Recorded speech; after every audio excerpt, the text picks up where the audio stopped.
El día de hoy nosotros vamos a seguir profundizando precisamente en los elementos centrales, en los ámbitos fundacionales de la visión simbólica, que en su momento, ya habíamos dicho, Florensky llama la visión integral del mundo. Entonces, aquí digamos, como los puntos de referencia principales que vamos a abordar, es la cuestión del fenómeno y el noumeno.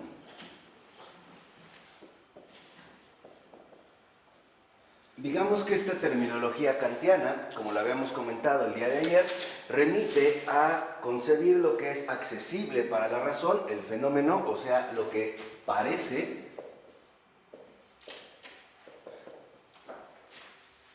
en un aparecer, y el noumeno, lo que es,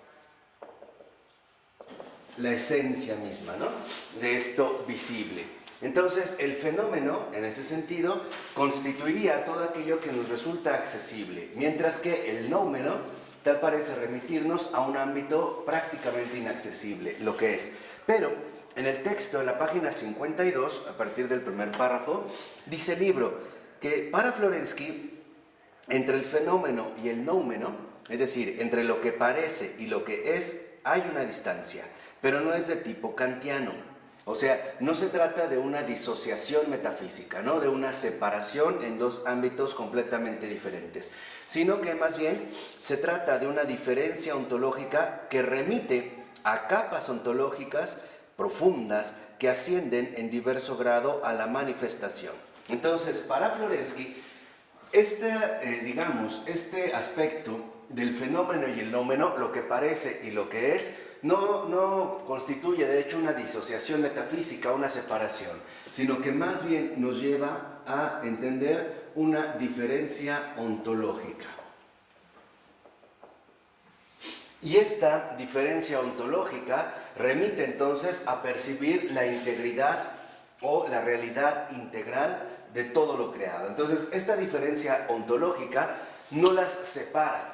No establece una disociación entre lo que aparece o lo que parece y lo que es, sino que más bien las reúne, pero a partir de una comprensión distinta. Entonces, esta diferencia ontológica precisamente tiene que ver con los grados de la manifestación.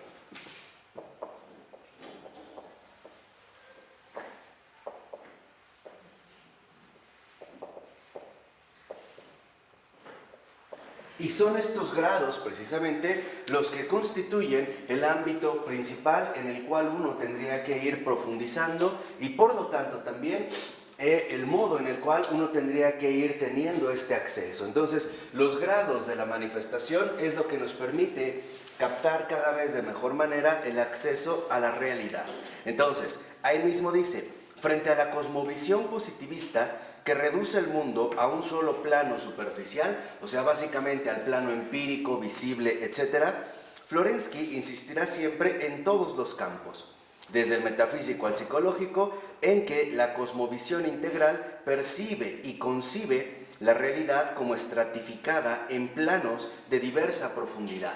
Entonces, estos grados de la manifestación, que es precisamente el acceso, o mejor dicho, el modo de acceso al mundo,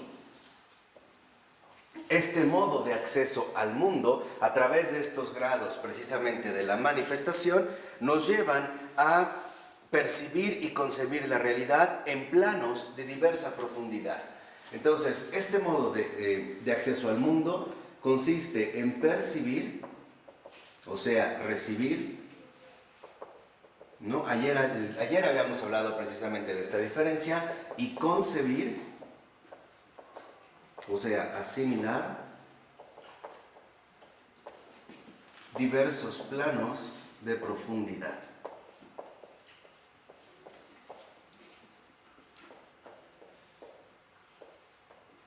Incluso podríamos añadir diversos planos de profundidad o hondura.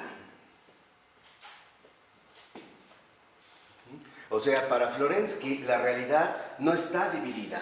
No hay por qué establecer una disociación metafísica al estilo kantiano, sino que hay más bien que permanecer fieles a la integridad de la realidad, o sea, a su realidad simbólica, que nos lleva a entenderlo, a entender esta misma realidad, no como una disociación metafísica, sino como una diferencia ontológica cuyos grados de manifestación, que es el modo de acceso al mundo, precisamente corresponden con diversos planos de profundidad o hondura. O sea, para Florensky, la realidad tiene, por así decirlo, espesura, ¿no? Tiene un espesor fundamental en el cual hay que ir indagando y hay que ir percibiéndolo de manera clara. Por ello va a decir ahí mismo a continuación que la concepción religiosa del mundo efectivamente es capaz de percibir en los mismos fenómenos una hondura diversificada de realidad, o sea, los nexos invisibles, los planos trascendentes y sus correspondencias concretas. Y aquí es donde, en efecto, este percibir y concebir, ¿no? Este recibir y asimilar diversos planos de profundidad u hondura, ¿no? Hondura de la misma realidad, nos lleva entonces a darnos cuenta también de los nexos invisibles.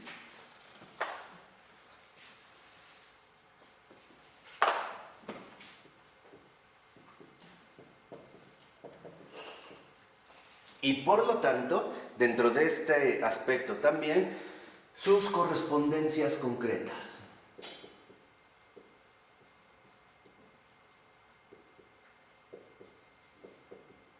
Donde obviamente estos nexos invisibles y estas correspondencias concretas nos llevan entonces a profundizar y a entrar, digamos, en una relación profunda con esta unidad de lo real, ¿no? Que sería una verdadera unidad de lo real. De tal manera que esta unidad de lo real solo puede ser captada a través precisamente de una concepción religiosa del mundo, o sea, de una visión integral del mundo, es decir, a partir de una, precisamente, que es lo que estamos ahorita detallando más, de una visión simbólica. Y lo dice al iniciar en la 53, la siguiente cita, que es del propio Florensky. Dice Florensky: nuestra concepción del mundo es esencialmente diversa. No nos conformamos con un plano de la realidad, sino que exigimos el reconocimiento de su carácter perspectivístico. Nosotros vemos las cumbres heladas, las extensiones que se nos escapan. Entonces, podríamos decir que en realidad esta visión simbólica defiende el reconocimiento de la dimensión espiritual de lo real. Y esta sería, digamos, la exigencia fundamental del simbolismo, ¿no? El reconocimiento de la dimensión espiritual, es decir, invisible de la realidad. O sea, el simbolismo precisamente trata de conservar la dimensión religiosa del mundo. Dice, esta perspectivística que el día de ayer explicamos, ¿no? Cómo consiste en ir recibiendo cada vez más según la postura que asumimos. Esta perspectivística profundidad se nos muestra porque nosotros no reducimos la entera diversidad de la realidad a un único plano, ya sea, por ejemplo, un plano empírico, diciendo que todo es material, o a un plano racional, diciendo que todo en este sentido es producto de la razón. El plano, por ejemplo, de lo perceptible por los sentidos, porque no aplanamos como hierba la realidad, prensándola y resecándola en los gruesos libros del positivismo. Detrás del anverso del mundo empírico que cae ante los ojos, existen aún otros planos, otros estratos, y estos no son reductibles los unos a los otros, sino que están vinculados mutuamente mediante correspondencias. Entonces, lo fundamental aquí es que para Florensky estos nexos invisibles están profundamente vinculados a través con correspondencias concretas que en efecto nos permiten el acceso a la manifestación. O sea, podríamos decir, la manifestación es precisamente la realidad concreta de una cosa. Ahora, esta realidad, esta manifestación, está profundamente vinculada no solo, digamos, con su realidad material, sino que también nos remite a su realidad misma inmaterial, o sea, a sus nexos invisibles, que sería justamente la dimensión espiritual de cada cosa real. Y dice, estas correspondencias, por lo demás, no son algo convencional que violenta la realidad. Las correspondencias han sido sembradas por el mismo acto que engendra la realidad en su forma de manifestación. Entonces, podríamos decir en este sentido que mientras estas correspondencias ya aparecen como un acto de realidad,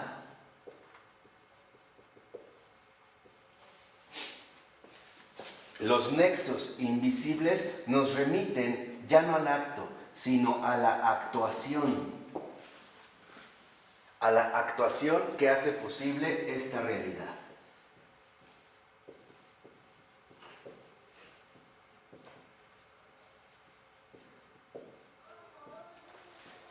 Y, en efecto, de manera, digamos, coherente con esta visión religiosa del mundo, lo que vemos es que el acto de realidad en tanto manifestación, o sea, con sus respectivas correspondencias y nexos invisibles, no es otro más que la creación misma. Nos remitiría precisamente a la creación. Ahí está la manifestación. En cambio, este modo de actuación, que son los nexos invisibles, que hace posible esta realidad, entonces nos va a remitir precisamente al Creador. Recuerden, en último término, que en el siglo XIX, sobre todo a partir del planteamiento positivista, la creación ya es concebida más bien como un producto autogenerativo. O sea, no hay una referencia a un creador, sino que todo es según justamente como aparece. O sea, no hay nada metafísico o algo oculto o algo, digamos, más allá que pudiera, digamos, estar contenido en la misma realidad. O sea, para decirlo de esta manera, para el positivismo, todo lo real, todo lo creado, todo lo que vemos no es más que fenómeno. O sea, las cosas son tal y como aparecen y nada más. Es decir, en su realidad material.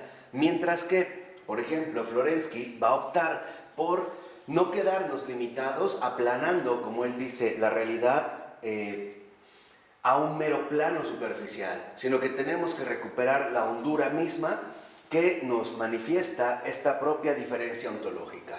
O sea, no perder de vista al creador de todas las cosas. No reducir la creación a una especie de acto sin fundamento.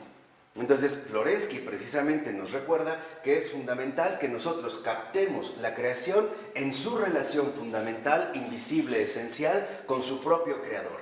Ustedes nada más vean un ejemplo de esta postura positivista, por ejemplo, en Charles Darwin. Para Darwin, incluso el origen de las especies y el origen de todo lo natural, o sea, lo único que nosotros podemos realmente considerar como real, ya no interviene o digamos ya no está presente la referencia a un cierto creador o a un Dios. Todo ha sido producto de una evolución, ¿no? Una evolución que constituye un proceso natural que se va extendiendo a lo largo de millones de años. O sea, en pocas palabras, lo que Florensky nos recuerda es que esta diferencia ontológica no anula la trascendencia. Y esto es lo más importante.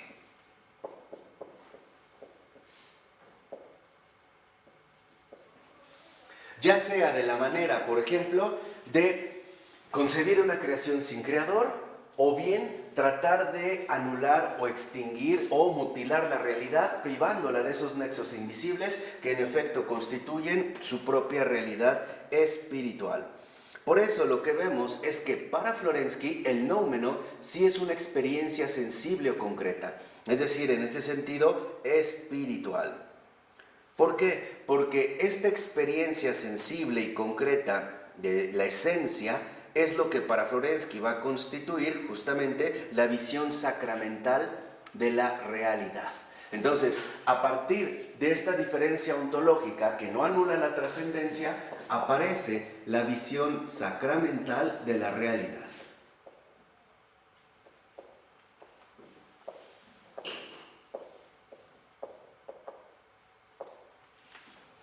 Y Florensky lo va a explicar al iniciar la otra cita de esta página.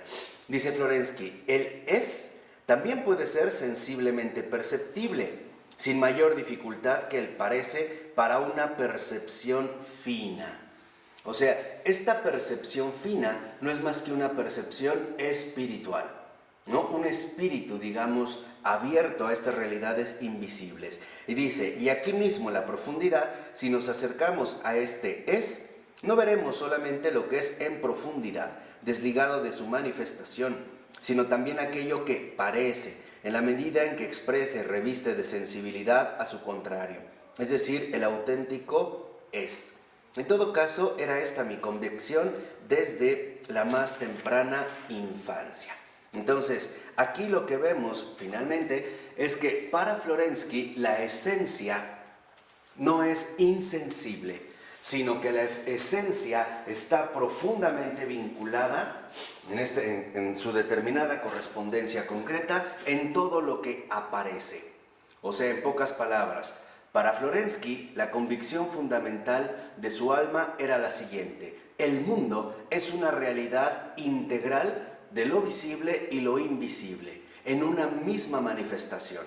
O sea, para Florensky justamente lo fundamental era no desfigurar al mundo, no desfigurarlo, por ejemplo, afirmando que solo se trata de una realidad material, o bien que la verdadera esencia del mundo está en otra parte, está en este sentido en otro lado, ¿no? En otro ámbito totalmente distinto al que nosotros, en efecto, experimentamos y vivimos. Por ello, las preguntas, digamos, filosóficas que va a establecer Pavel Florensky podrían quedar establecidas de esta manera. Si nos vamos a la página 54, en la cita segunda que aparece, donde comienza hablando de filosóficamente, más o menos en el quinto renglón, dice Florensky: ¿cómo se relaciona lo general con lo particular? O sea, lo espiritual con lo sensible. ¿Cómo se relaciona, no? Gracias a qué puede el fenómeno adquirir un significado infinitamente mayor que sí mismo, abriendo perspectivas hacia otras series de fenómenos, reduciéndolas a un tipo y conduciendo de este modo a la razón desde el fenómeno concreto al fenómeno original. Y gracias a qué puede lo sensible convertirse en el esquema de lo suprasensible. Por eso va a decir en este sentido Florensky: el problema de este esquematismo constituía mi problema, incluso cuando no había oído aún el nombre de Kant. Entonces, aquí es llamativo que Florensky establezca esta problemática aun cuando todavía no tenía conocimiento del esquematismo kantiano, ¿no? De la disociación entre fenómeno y noumeno, entre lo que parece y nosotros podemos captar y aquello que está más allá de nuestras propias posibilidades de percepción. Entonces, es fundamental que en esta visión sacramental de la realidad es, digamos, en donde Florensky va a aplicar precisamente su potencialidad filosófica. ¿Por qué? Porque esta visión sacramental de la realidad significa captar ese más grande que sí mismo.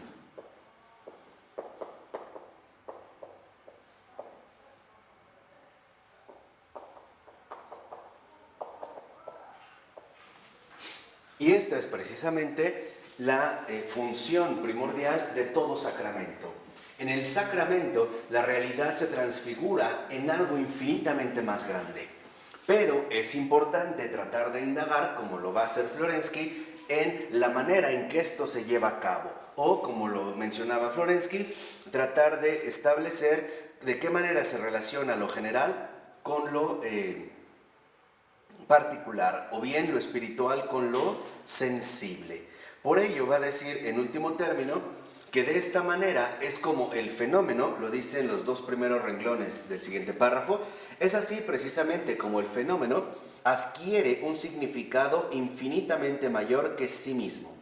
Y este fenómeno es entonces precisamente el símbolo, ¿no? Y lo va, digamos, todavía a desarrollar más en la nota 41 de esta página. Dice Florensky: un ser que es más grande que sí mismo. Esta es la definición fundamental del símbolo. Entonces, captar ese más grande que sí mismo significa entonces captar que el fenómeno es en realidad símbolo. ¿Qué es el símbolo? Un ser más grande que sí mismo.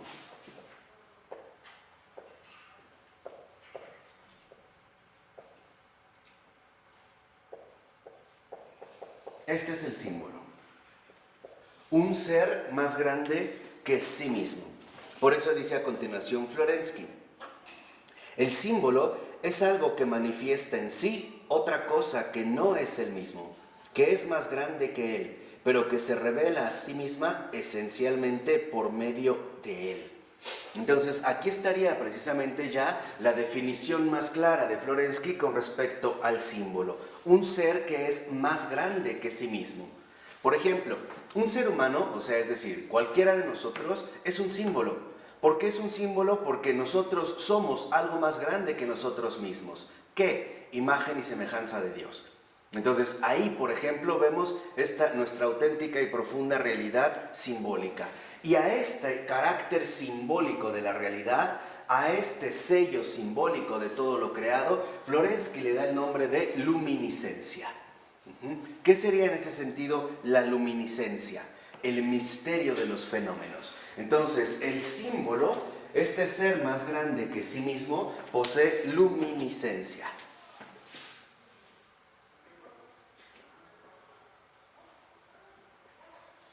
O sea, ¿qué sería entonces la luminiscencia que ahora Florensky describe precisamente en el descubrimiento y reconocimiento del símbolo? El misterio. Esa es la luminiscencia para Florensky, la presencia viva del misterio en toda manifestación. O sea, para Florensky, en último término, la realidad no puede ser reducida a un simple plano superficial, sino que hay que captar su luminiscencia, su misterio. O sea, podríamos decir incluso nosotros, hay que reconocer su luz de criatura, ¿no? De ser creado. Esta sería precisamente la luminiscencia, el misterio, la luz del ser creado.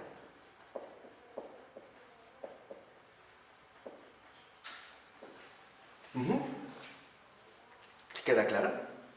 ¿Sí? Por ello, si lo vemos, en efecto, al iniciar la primera cita de la página 55, dice Florensky, efectivamente, si tengo que hablar de mi intuición primaria, esta era y sigue siendo esa misteriosa luminiscencia de la realidad provocada por la luz de otros mundos. El transparentarse de otros mundos a través de la realidad. Una transparencia que se puede tocar, ver, oler, gustar de un modo tan claro y que sin embargo siempre escapa a un análisis definitivo, a una fijación concluida, a un definitivo detente, instante, ¿no? O sea, lo que vemos es que entonces esta luminiscencia, que no es otra más que la realidad misma del misterio en tanto luz del ser creado, no puede ser agotado, porque por ello precisamente es que es misterio. No es un dato que nosotros pudiéramos agotar a través de un determinado análisis. No es un dato. El misterio precisamente es misterio no porque nos resulte inaccesible, como a veces lo suponemos. No es misterio, quiere decir no te metas con eso. No, significa es misterio en el sentido concreto de que resulta algo inabarcable. No se puede finalmente agotar, ¿no? No se puede agotar mediante alguna definición o alguna descripción que pretenda agotar toda esta riqueza. ¿Y por qué es misterio? Porque en realidad, además, ¿de dónde proviene esta fuerza de inagotabilidad? Lo dice mismo a continuación Florensky. Se escapa porque es viviente, alimenta a la razón y la mantiene despierta, pero nunca es agotada por las construcciones de la razón. Entonces, aquí también Florensky nos da una advertencia fundamental. El misterio es tal en realidad porque se trata de algo viviente. Es precisamente la manifestación misma de la vida. Esta manifestación misma de la vida es justo de alguna manera el fenómeno primordial que Michel Henry va a tratar de describir y asumir a lo largo de toda su obra filosófica, ¿no? Basta con revisar, por ejemplo, el libro de Michel Henry. Se me fue ahorita. Tengo el color, es amarillo. Yo soy la verdad, ¿no? En este libro de fenomenología, Michel Henry precisamente asume, en efecto, la prioridad fundamental de la vida como la fuente misma de cualquier manifestación. Y esta fuente misma de cualquier manifestación no es, por así decirlo, una realidad neutra, sino que corresponde con la manifestación misma de la vida. ¿no? La vida se manifiesta a sí misma a través precisamente de su carácter viviente, sintiente, ¿no? O sea, podríamos decir carnal, en la carne viva, en la concreción misma de la realidad. Entonces, este misterio, esta luminiscencia, proviene de que el fenómeno es algo viviente y no es algo enteramente abstracto. O sea, la luminiscencia proviene de su carácter de viviente. En pocas palabras, podríamos decir que todo fenómeno es manifestación de la vida misma y por ello resulta inagotable, porque nosotros no podríamos de ninguna manera agotar, por ejemplo, la vida, ¿no? A través de un concepto o una definición, o a través de una descripción. Hay que captar que en último término la creación es un misterio que se revela precisamente en su luminiscencia, en tanto luz de haber sido algo creado, y que esta creación misma conserva su carácter de viviente, o sea, su verdadero carácter espiritual. Por eso dice a continuación ahí mismo Florensky: y yo amaba esta transparencia precisamente por ser algo viviente, y me agradaba cuando jugaba ante mis ojos, y borbotaba en el corazón una frenética alegría cuando llegaba de algún modo a abrazarla, descubriéndola en su revestirse de nuevos símbolos. Entonces, aquí justamente lo que vemos es que para Florensky es fundamental desarrollar una profunda conciencia religiosa. ¿Por qué? Porque sin esta profunda conciencia religiosa, en efecto, no se puede captar ni experimentar y por lo tanto no se puede gozar de la profundidad misteriosa de la vida, ¿no? Que sería ahorita precisamente el otro aspecto que nosotros vamos a tratar de desarrollar. Lo dice en la página 56 al iniciar la siguiente cita. Dice Florensky: quisiera que esta percepción del mundo mía, que es fundamental, os fuese comprensible, hijos míos. Toda la cuestión estribaba para mí en conocer el mundo en su misma vida, en sus correlaciones y dinamismos realmente existentes. Pero el hecho de que en el mundo existiese lo desconocido era, tal como yo lo percibía, no un estado casual de mi razón, que aún resultaba insuficiente para penetrar en ello, sino una propiedad esencial del mismo mundo. O sea, lo desconocido es la vida del mundo. Y esto precisamente no es debido a una incapacidad de nuestra propia razón. Es debido a que se trata de esa percepción fundamental, de ese origen inabarcable del cual proviene absolutamente todo. Es por ello que en efecto lo desconocido, como menciona Florensky, es la vida del mundo. Dice, y por eso mi deseo era conocer el mundo precisamente como desconocido, no violando sus misterios, sino mirando a su través. El símbolo era la penetración en la visión del misterio, porque el misterio del mundo no es ocultado por los símbolos, sino que precisamente es revelado en su auténtico ser, es decir, como misterio. Entonces, lo fundamental para Florensky es de ninguna manera atentar contra el misterio del mundo, o sea, la profundidad misteriosa de la vida. Aquello que en efecto palpita y sostiene cualquier manifestación del mundo, es decir, cualquier fenómeno. Y por lo tanto, desarrollar cada vez más y madurar cada vez más y más en una profunda elevación espiritual y en una potencialidad intelectual que nos permita justamente este acceso. En pocas palabras, Florensky nos insiste una y otra vez, a pesar, digamos, ¿no?, de el lenguaje filosófico o la terminología filosófica que emplea, en volver de nuevo a la experiencia infantil del misterio. Este es, digamos, el propósito fundamental del padre Pavel Florensky al respecto. Retornar de nuevo, recuperar de nuevo la experiencia infantil del misterio. Esta experiencia infantil del misterio, donde la manifestación de la vida se presenta con una radiante manifestación. O sea, el niño finalmente convive de manera aproblemática, o sea, sin dificultades, con lo desconocido. o sea, en último término, con la profundidad misteriosa de la vida. ¿De acuerdo? Y por ello es que entonces Florensky va a establecer justamente el desarrollo de la teodicea y de la antropodicea, ¿no? Justamente para que podamos nosotros retornar a esta experiencia infantil del misterio.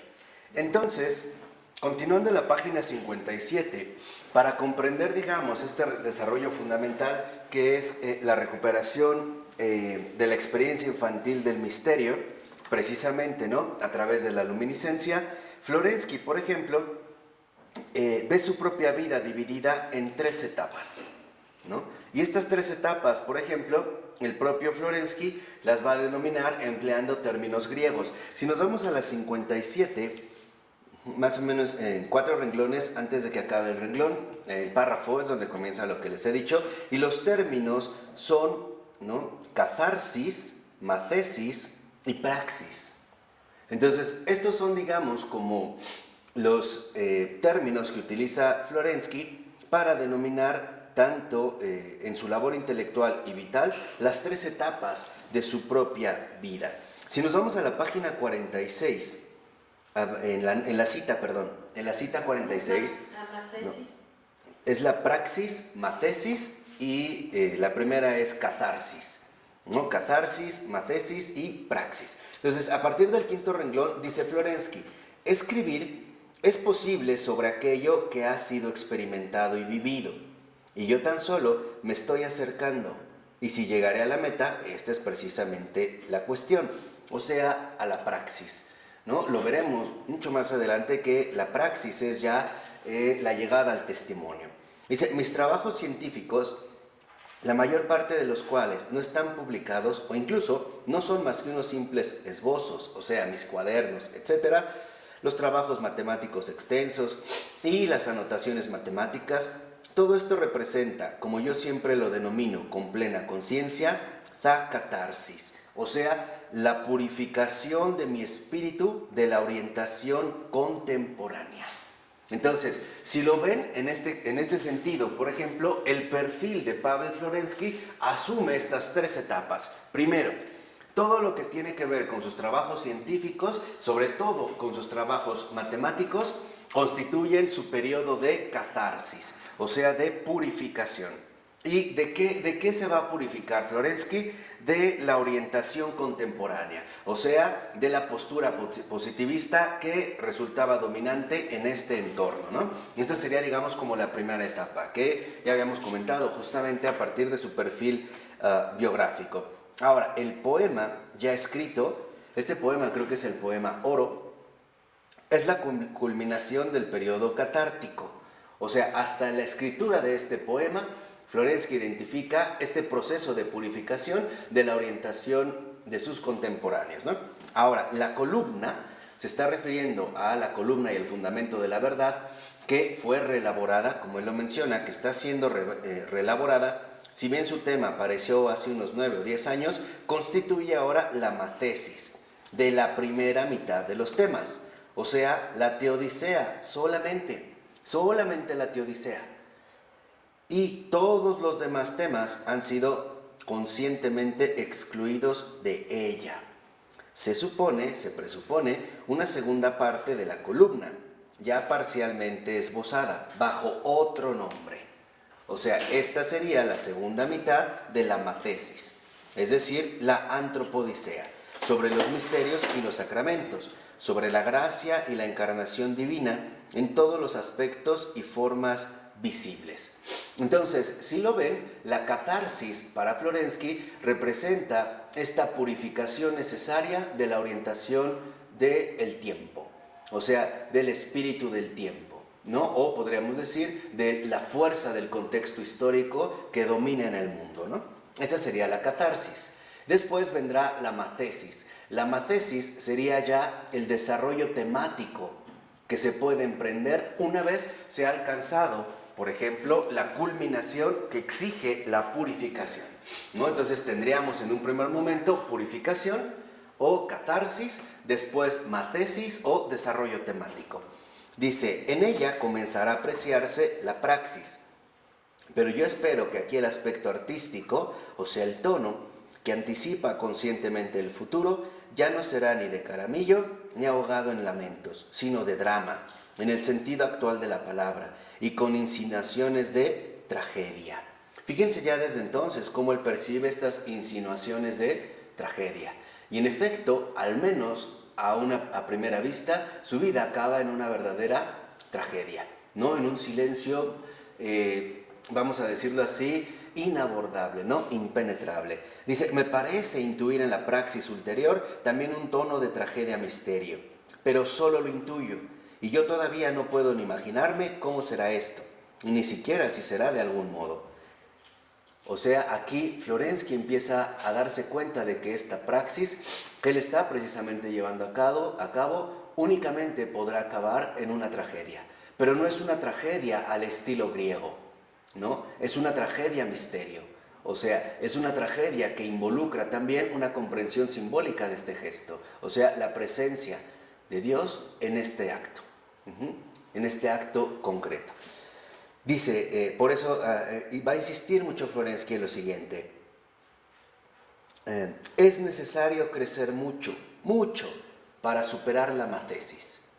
O sea, es necesario crecer mucho, pero mucho, para superar los desarrollos continuos a los que estamos llamados, ¿no? O sea, para finalmente asumir en su exigencia el propio crecimiento personal. Y dice, y sufrir muchísimo más para alcanzar el misterio, para llegar a la praxis.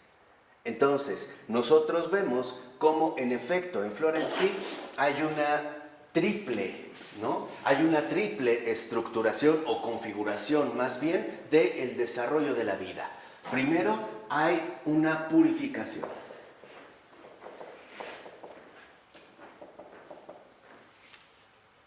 Esta purificación sería precisamente el modo en el cual nos vamos a poder desvincular de las fuerzas que dominan al mundo actual, ¿no? Después de esta purificación, que involucrará ciertamente rupturas, vendrá ahora un crecimiento o maduración.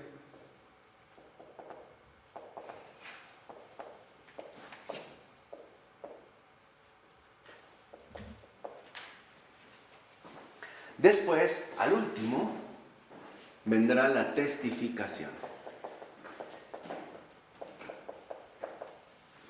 que es en este sentido justamente lo que Florensky reconoce como praxis. Pero, si lo ven, la purificación está finalmente también caracterizada por rupturas.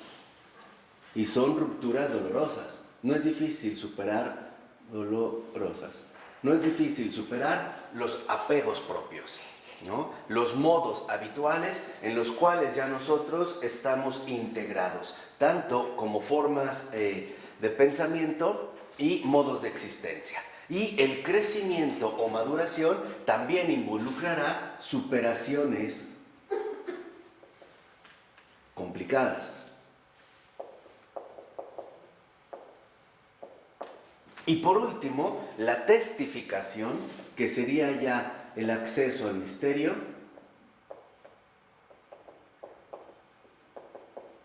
consistiría en un sufrimiento total.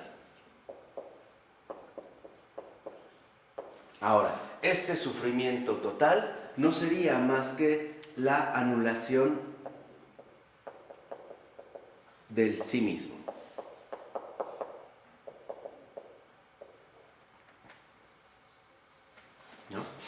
Así digamos, por presentarlo ahorita de manera muy esquemática. En un primer momento aparece una purificación que involucrará rupturas dolorosas o hábitos hacia los cuales hemos nosotros apegado tanto nuestras formas de pensar como nuestros modos de vivir. Y una vez culminada esta purificación, vendrá un crecimiento, maduración, o sea, superaciones complicadas que implicarán también bastante exigencia. Y por último, el acceso a la praxis, es decir, a la testificación, en tanto acceso al misterio, involucrará entonces un sufrimiento total, o sea, la anulación de sí mismo. Sería en este sentido, si nosotros lo vemos de esta manera, la purificación sería ya, digamos, el momento en el cual comienza la posibilidad de la testificación. O sea, pasar, como lo va a llamar Florensky en su momento, de las tinieblas a la luz. Atravesar, digamos, la muerte dolorosa de la cruz para acceder, en último término, a la resurrección luminosa del Redentor. Por eso dice a continuación Florensky: pero hasta ahora poseo solo el embrión singular de este ciclo de experiencias vitales, gracias al cual y por las cuales se construirá mi vida terrena. Para mí, tanto en la vida como en la literatura, lo más detestable es la imitación. Y por eso, en el momento en que resuenan los tomos y los temas tapéritos praxeos, ya casi los arrojo fuera, porque podría, dada su inmadurez, sustituirlos por una imitación y crear una imitación más o menos pasable con los actuales recursos de la técnica. No es ni mucho menos tan difícil como podría parecer a primera vista. O sea, para Florensky, estos tres aspectos, ¿no?, constituyen experiencias vitales.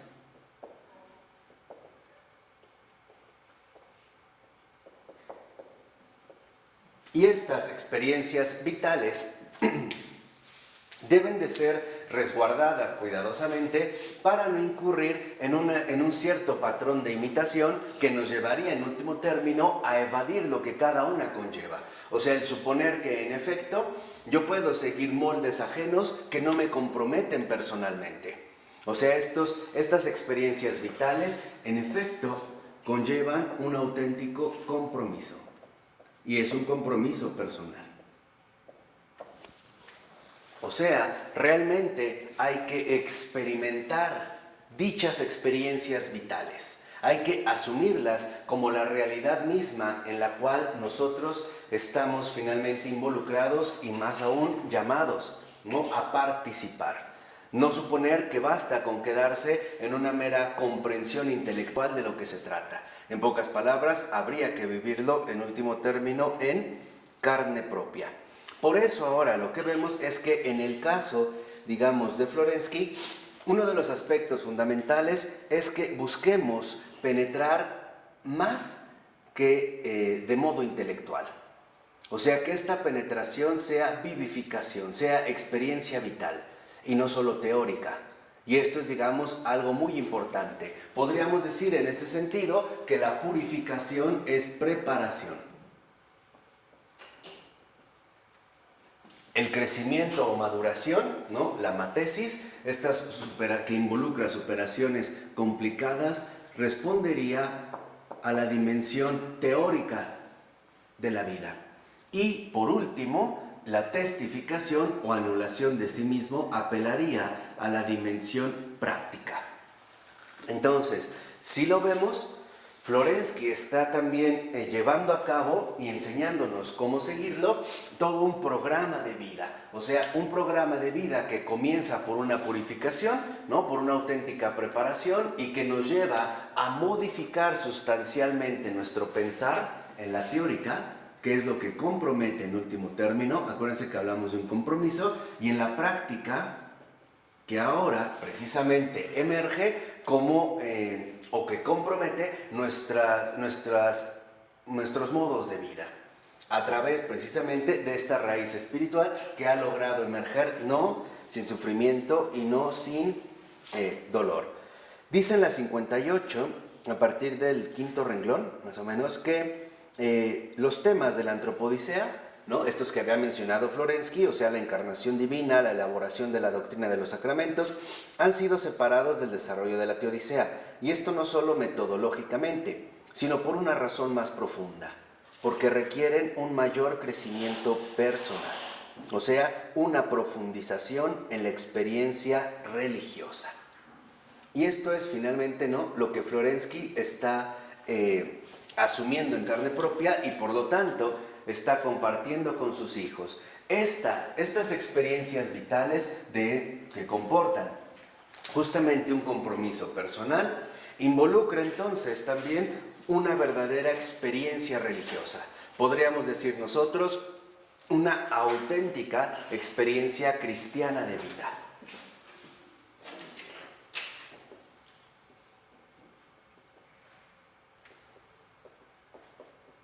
Una experiencia cristiana de vida auténtica. Tanto, ¿no? La autenticidad se refiere tanto a la vida misma del cristiano como a la experiencia fundamental que el cristiano en efecto ha asumido. ¿Y por qué? Porque también parece que hoy es bastante frecuente o común detectar que hay personas o habemos personas que llevamos una vida auténtica cristiana, pero no tenemos la experiencia auténtica. O sea, podemos vivir cristianamente a partir de un cierto comportamiento aceptable, ¿no? Podríamos decir nosotros, a partir de asumir una dimensión superficial. Por ejemplo, asistir a misa, a la celebración litúrgica, hacer mis oraciones, persignarme, pero en realidad sin haber atravesado primero la experiencia auténtica que me va a conducir a la vida cristiana. O sea, hoy también quizá es bastante plausible que podamos encontrar cristianos sin conversión, sin la experiencia infantil del misterio. Y cuando hay un cristiano sin conversión, o sea, sin experiencia religiosa profunda, entonces algo anda mal. Porque no veremos el proceso fundamental de la práctica, o no llegaremos a detectar el proceso fundamental de la práctica.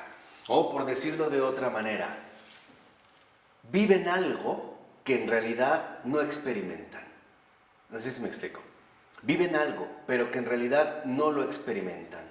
Por ello, yo creo que San Ignacio de Antioquía había detectado, ¿no?, que es de los primeros padres apostólicos, extraordinario, había detectado en qué consistía la cuestión fundamental del cristiano. Y la resumió de la siguiente manera al decir: más vale ser y no hablar que hablar y no ser. Esa es la diferencia, ¿no? Más vale ser y no hablar que hablar y no ser. Porque el ser, en efecto, nos llevaría a nosotros a vivir de manera profunda esta experiencia y por lo tanto ser coherentes con la vida que llevamos. En pocas palabras, la experiencia cristiana de vida auténtica consiste en la integración fundamental de la dimensión interior y exterior del hombre, a través de una experiencia religiosa, en este caso particularmente cristiana. O sea, podríamos decir nosotros, a través realmente de asumir con seriedad la coherencia que involucra el seguimiento de Cristo, ¿no? Hay muchas personas que se pueden decir católicas, por ejemplo, que dicen, bueno, yo soy católica, pues me bautizaron, pero pues en realidad no tengo nada que ver con ello, ¿no?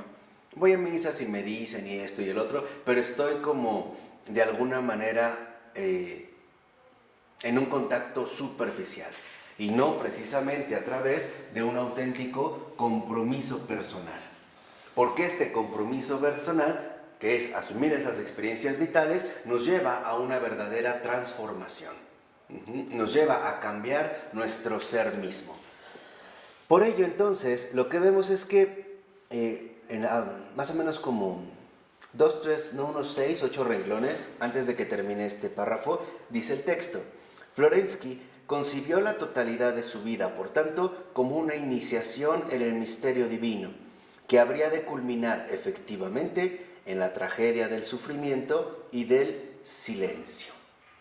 O sea, su intuición era real, pero todavía no sabía bien de qué manera. En pocas palabras, Florensky era muy consciente de la coherencia que implicaba esta experiencia fundamental de vida, ¿no?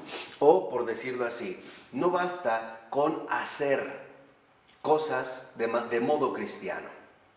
Hay que primero ser verdaderamente en Cristo, ser en Cristo. Y esto es lo fundamental. Esta experiencia cristiana de vida auténtica, ya explicamos en qué sentido la autenticidad se aplica a estas dos dimensiones, consiste precisamente en ser en Cristo. O sea, ser en la verdad. En este sentido, ser prácticamente en la verdad.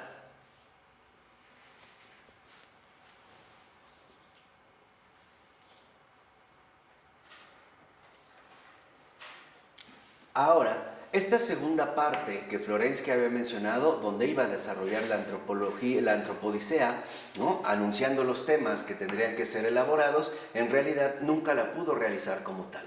La que sí acabó bien fue la Teodicea, es la columna El fundamento de la verdad, pero se pueden detectar, digamos, algunas obras en las que ya Florensky iba preparando la antropodicea. Por ejemplo, en la página 59,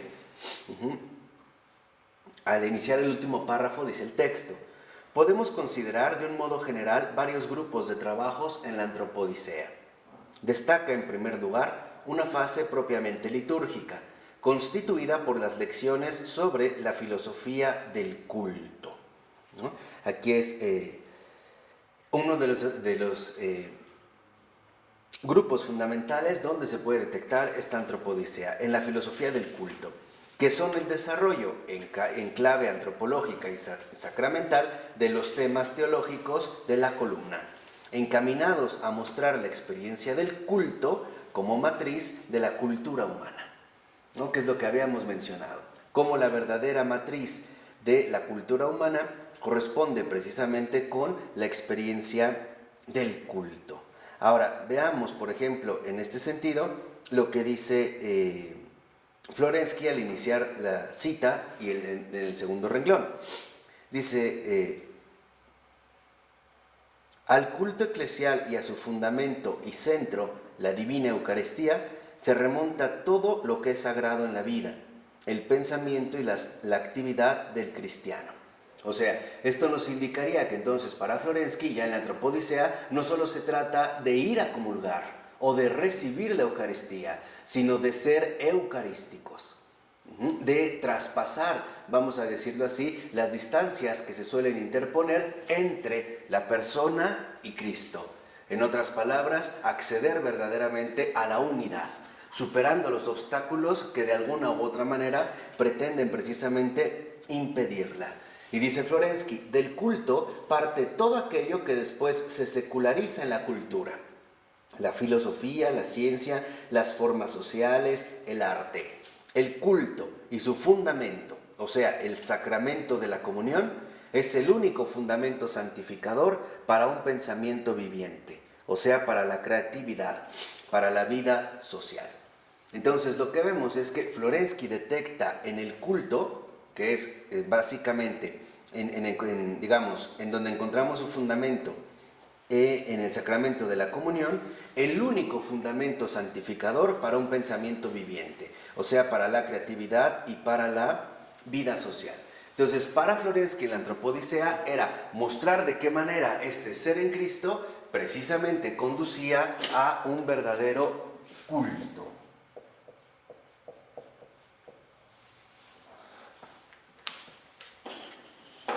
Y este verdadero culto, este ser en Cristo, no es otro más que la vida sacramental.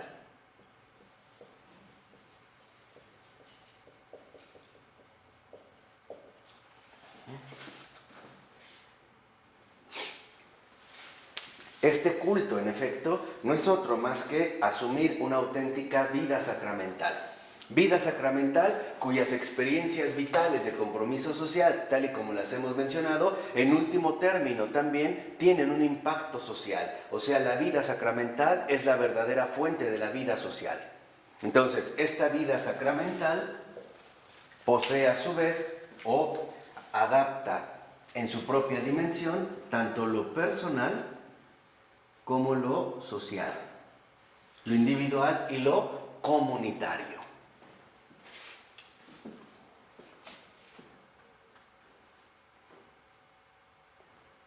Dicho de otra manera, la antropodicea que Florensky no pudo establecer de manera, digamos, o al modo en el que escribió la columna y el fundamento de la verdad, apuntan ante todo a una ontología de la comunión. Y esa es la antropodicea. O sea, aquí, digamos, estos atisbos que él nos va dando, nos muestra entonces que la antropodicea es el desarrollo de una ontología de la comunión.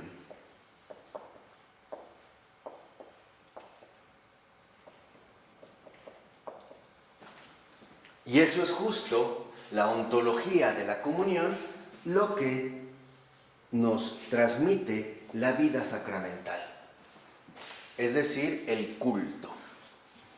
A través del culto es que se accede a esta vida sacramental, cuyo resultado es una ontología de la comunión, de esta comunión que va más allá incluso a veces de nuestras propias limitaciones o también, vamos a decirlo así, preferencias.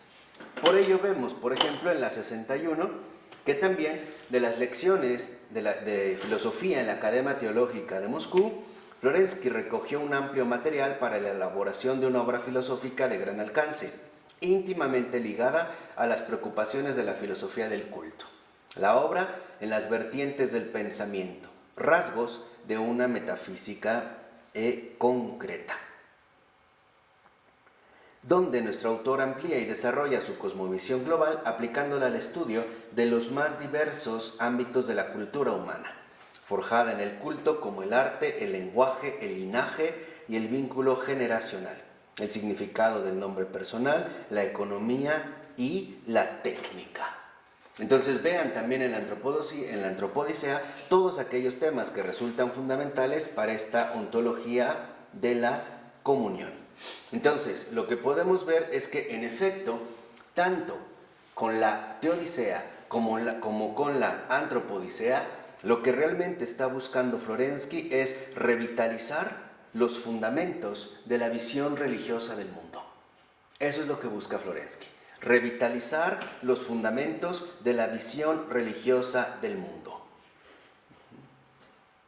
Y por lo tanto, ser, digamos, un auténtico promotor de una ontología de la comunión basada principalmente en la vida sacramental, es decir, en el culto. Y por lo tanto, en la experiencia cristiana de vida auténtica. Es decir, en un verdadero compromiso con la verdad que transfigura todo lo creado. Y reconociendo que para acceder a esta ontología de la comunión necesitamos preparación, teoría, ¿no? un crecimiento teórico y también un testimonio práctico. Y para Florensky algo es claro, este camino no es sencillo. Este camino, en efecto, está atravesado, por así decirlo, del sufrimiento, como él mismo lo va a asumir y como él mismo lo va a testimoniar. ¿De acuerdo?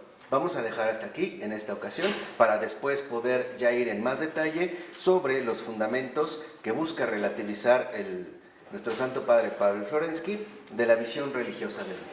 ¿De acuerdo? Ok. En nombre del Padre, del Hijo y del Espíritu Santo. Amén.